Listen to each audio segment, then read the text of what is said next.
बात एक धाकड़ नेता अमित शाह की, जिनका एक बयान आज भी हमारे रोंगटे खड़े कर देता है। इसलिए एग्रेसिव हूं कि जम्मू एंड कश्मीर के पीएको को आप भारत का हिस्सा नहीं मानते हो क्या? एग्रेसिव ना हो, जान दे देंगे इसके लिए। क्या बात कर रहे हो आप? एग्रेसिव होने की क्या बात कर रहे हो? जिन्होंने देश हित के लिए कार्य करने पर जोर दिया और डंके की चोट पर विपक्षियों को तगड़ा चैलेंज किया। संविधान की ठीक धारा को वो कहना चाहते हैं, इसके अंतर्गत चर्चा करने के लिए मैं तैयार हूं। संविधान जब बना तब से धारा 370। जिन्होंने इंदिरा से लेकर नेहरू के काले कारनामे का कच्चा चिट्ठा पूरे देश के सामने लाकर रख दिया। दो बड़ी गलतियां जो पंडित जवाहरलाल नेहरू के प्रधानमंत्री काल में हुई, उनके लिए गए निर्णयों से भी इसके कारण सालों तक कश्मीर में शामिल करना पड़ा। 1982 में हिंदू स्वयंसेवी संगठन राष्ट्रीय स्वयंसेवक संघ में शामिल होकर देश की राजनीति में अपना कदम रखने वाले अमित शाह, जिनको आज पूरा देश गृह मंत्री के तौर पर जानता है। अमित शाह, जिन्होंने नरेंद्र मोदी को बनाया, जो किंग नहीं किंग मेकर बनकर उभरे, जिन्होंने अपने तगड़े व्यक्तित्व से विरोधियों को पानी पिला दिया। अपने जीवन में अमित शाह ने पीछे मुड़कर कभी नहीं देखा और अब वो अपनी राजनीति के अगले स्तर पर पहुंचने वाले हैं। 2025 की शुरुआत होने वाली है। ऐसे में कैसा होगा किंग मेकर अमित शाह का राजनीतिक करियर? जानिए भविष्यवाणी आचार्य राकेश चतुर्वेदी जी की जुबानी। नमस्कार, एनएमएफ न्यूज देख रहे हैं आप। आपके साथ मैं हूं खुशबू राय। 2025 की शुरुआत होने वाली है। ऐसे में ग्रह अपनी दिशा और दशा दोनों बदलेंगे और इनके बदलने के बाद ये हर एक व्यक्ति पर अलग अलग तरीके से प्रभाव डालेंगे। आज हम बात करेंगे एक ऐसे व्यक्तित्व की जिसे आप, हम और पूरा भारत जानता है। हम बात करेंगे आज गृह मंत्री अमित शाह को लेकर। 2025 गृह मंत्री अमित शाह के लिहाज से कैसा रहने वाला है, उनकी जिंदगी कैसे बीतने वाली है और राजनीतिक करियर उनका क्या होगा, इस पर आज खास चर्चा करेंगे आचार्य राकेश चतुर्वेदी जी से। बहुत बहुत स्वागत है सर आपका चैनल पर। नमस्कार खुशबू जी, नमस्कार दर्शकों, सादर वंदन आप सभी को। सर 2025 की अब शुरुआत होने वाली है। ग्रह ने अपनी दिशा और दशा दोनों बदलना है जी। अब इस बदलाव के साथ साथ गृह मंत्री अमित शाह की जिंदगी में कितने बदलाव आएंगे, ये जानना चाहूंगी।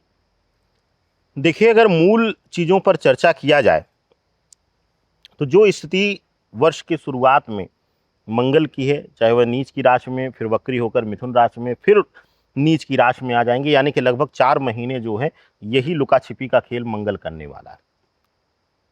मंगल के साथ गुरु वक्री अवस्था में वृषभ राशि में विराजमान रहेंगे। उसके बाद 4 फरवरी को मार्गी होंगे। शनिदेव 29 मार्च को गोचर करके मीन राशि में चले जाएंगे। यह सब जो दृष्टिकोण अमित शाह जी के लिए इशारा कर रहा है, यह दर्शाता है कि जो सपना वह आंखों में सजो करके एक लक्ष्य को लेकर बढ़ रहे हैं, उसमें कोई बड़ी रुकावट इस वर्ष आएगी। उनके व्यक्तिगत पदवृद्धि, प्रसिद्धि या फिर व्यक्तिगत लालसा को लेकर जो उनकी प्लानिंग चल रही है, जो उनकी रूट मैपिंग चल रही है, उसमें कहीं ना कहीं एक अवरोध आता हुआ मुझे दिखाई दे रहा है इस 2025 के वर्ष में। 2025 अमित शाह के लिए भी काफी खास होने वाला है और कठिनाई भरा रहने वाला है अगर राजनीतिक दृष्टिकोण से देखें तो। अभी हाल के दिनों की बात करूंगी। जैसा कि आप जानते हैं कि झारखंड विधानसभा चुनाव, महाराष्ट्र विधानसभा चुनाव, और इन चुनावों में जब भी वो जनसभा को संबोधित करने पहुंचे, उन्होंने यूसीसी को लेकर के हुंकार भरी है। ये एक बहुत बड़ा सवाल होगा।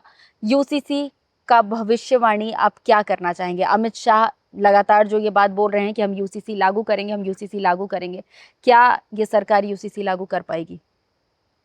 देखिए, यूसीसी जो है वह केंद्र के साथ साथ राज्य सरकार की सहमति का भी विषय है जी।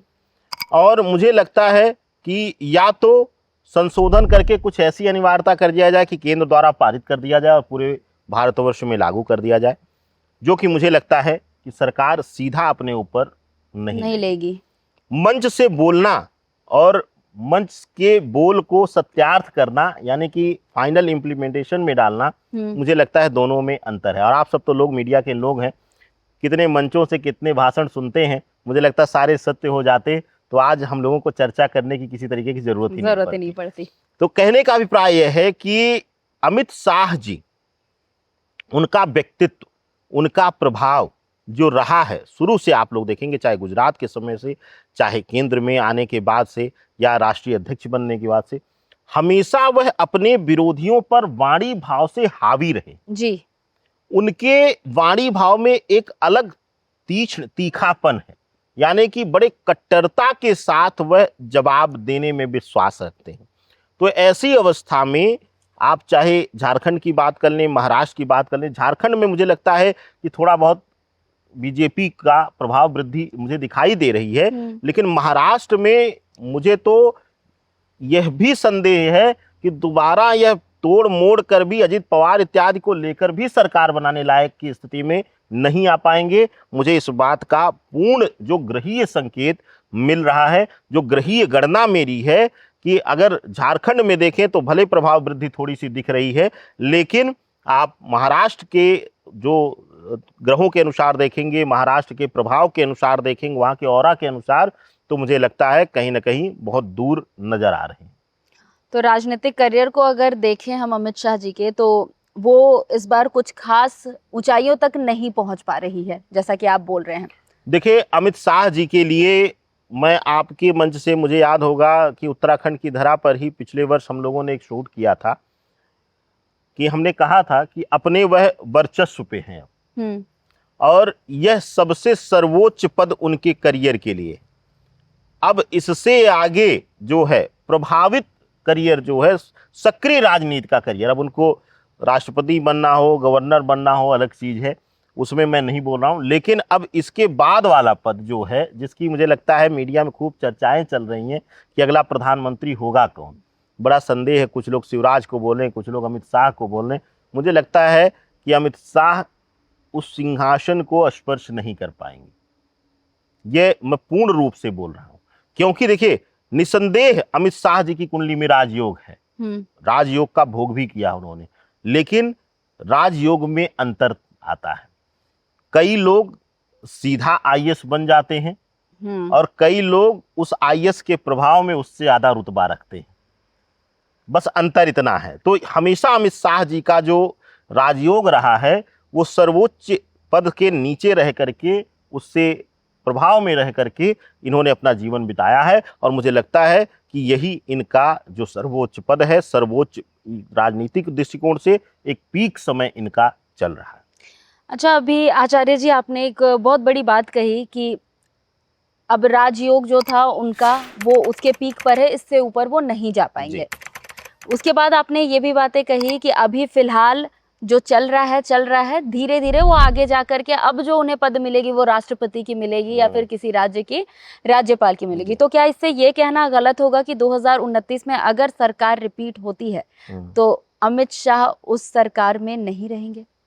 देखिए, अमित शाह अगर 29 में, जो कि मुझे लगता है कि बहुत कठिनाई आने वाली है, और अगर कोई बड़ा धर्म का चेहरा सनातन का जो कट्टरता के साथ आता है तो संभावना बन जाएगी, नहीं तो मुझे बीजेपी पर भी संदेह है। हालांकि हम लोग 25 की चर्चा कर रहे हैं, लेकिन एक चीज और आपको बता दूं, मैं उससे लिंक भी क्यों कर दिया, क्योंकि 2025 जो है बीजेपी के भविष्य के लिए बहुत बड़ा जरूरी है।